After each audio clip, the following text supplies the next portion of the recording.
안녕하세요. 사건사고TV 김진우입니다. 이번 영상의 주제는요, 골절사고로 수백 수천도 받을 수 있다. 이 주제인데요. 골절사고 당하신 분들 제가 숨은 보험금 찾아드릴 테니까 이 영상 끝까지 봐주시고요. 만약에 주변에 골절사고 당하신 분들이 계시면은 이 영상 그분들한테 도움이 될 수 있으니까 공유도 부탁드리겠습니다. 영상 시작하기에 앞서가지고 좋아요, 구독, 알림 설정 부탁드리겠습니다. 살다 보면 여러 가지 이유로 골절사고를 당할 수 있죠. 혼자 넘어져서 다친다든지 아니면 뭐 교통사고, 일하다가 산재사고 이렇게 각종 사고로 골절상을 입을 수 있습니다. 근데 골절상을 입으시면 이제 들어놓은 보험이 생각나겠죠. 그래서 보험을 들여다 보시면은 이제 골절됐으니까 골절 진단비 얼마, 입원 일당 얼마 이렇게 나오겠거니 생각을 하시는 거죠. 예를 들어 가지고 골절 진단비가 30만 원 있네. 상해 입원 일당이 하루에 3만 원 나오네. 그렇게 해서 내가 30일 입원했으니까 이제 입원 일당이 3만 원 곱하기 30일 해가지고 90만 원 나오고, 그 다음에 이제 골절 진단비 30만 원 해서 120만 원이 나오는구나. 보험 잘 들어놨네. 이렇게 생각하실 수도 있는데요. 하지만 골절 사고로 인해 가지고 수백 수천만 원을 받는 사례가 있다는 거 알고 계신가요?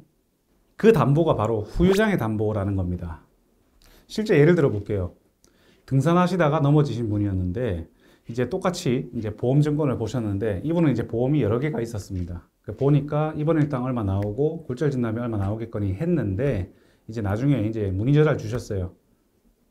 이 후유장애가 있다는데 뭐 이거 한번 봐달라 해가지고 제가 보니까 후유장애가 5억 이상 가입돼 있는 겁니다.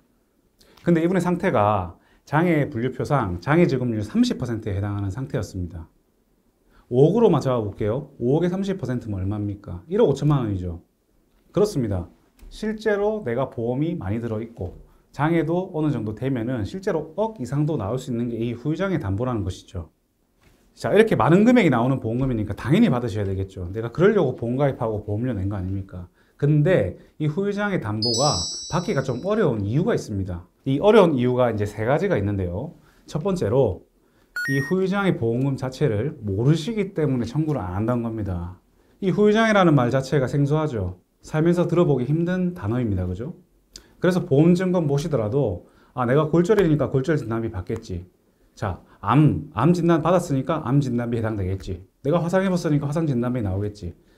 이런 일반적인 담보들은 누가 봐도 이제 이해를 할 수가 있는데요. 이 후유장애라는 담보는요, 후유장애가 뭔 뜻인지 알기가 힘듭니다. 그리고 만약에 내가 골절 사고 당했다 하더라도 보험회사에서는 알려주지도 않아요. 그리고 주변에 이제 보험을 잘 아시는 분들도 설명을 잘 안 해주는 경우가 많다는 거죠. 그래서 이 첫 번째 이유가 이 후유장애 담보 자체를 모르기 때문에 받기 힘들다는 거죠. 하지만 이 영상 보신 분들은 이제 알게 되셨으니까 내가 받을 수 없는지 있는지 한번 확인을 꼭 해보시기 바랍니다. 그 다음 후유장애 보험금을 받기 힘든 두 번째 이유가 있습니다. 그건 바로 후유장애 진단서 자체를 발급받기가 힘들다는 이유인데요. 후유장애 보험금을 청구하기 위해서는 후유장애 진단서가 필요합니다. 그런데 이 후유장애 진단서는 이제 의사가 발급을 하겠죠. 그래서 이제 골절상을 입으신 분들이 첫 번째로 생각하는 게 이제 주치의죠. 주치의한테 부탁해서 장애 진단서 받아보자. 그런데 이제 주치의한테 부탁하시면 대부분 이런 답변을 들으실 겁니다. 그거 장애 안 남습니다. 금방 좋아집니다. 이렇게 말이죠.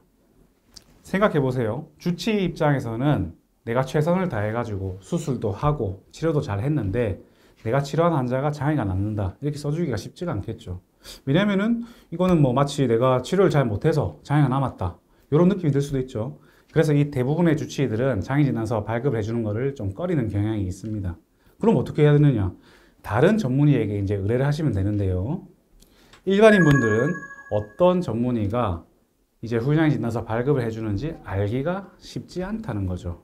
이게 이제 두 번째 이유고요. 마지막 세 번째 이유는 이 후유장애 보험금을 알게 되고 진단서까지 받아서 청구를 했어요. 근데 청구를 한다고 보험회사가 뭐 전화 와가지고 다음날 바로 뭐 몇천만 원 입금해 드리겠습니다 이렇게 입금을 하는 게 아니거든요. 일단 후유장애 담보는 고액이기도 하고 그리고 이 장애 분류표상, 약관상 해당되는지 그리고 보상하는 사유인지 이런 것들을 조사하고 심사하는 과정을 거치게 됩니다. 근데 이제 조사 진행하고 심사하는 과정에서 이제 이런 얘기들을 하죠. 장애에 해당이 안 되니까 보험금 지급 못 합니다. 이거 기왕증이네요. 원래 안 좋으셨던 거네요.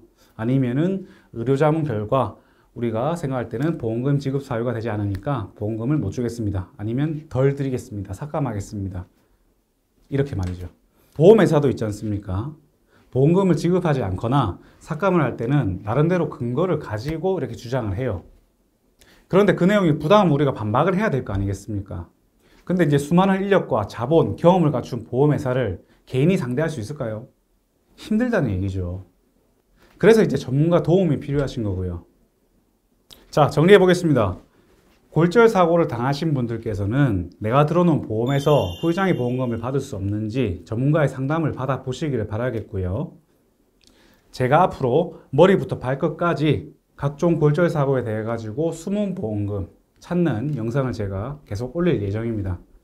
관심이 있으신 분들께서는 구독, 좋아요, 알림 설정 하셔가지고 계속 사건사고TV 영상을 시청해 보세요. 끝까지 시청해 주셔서 대단히 감사드립니다.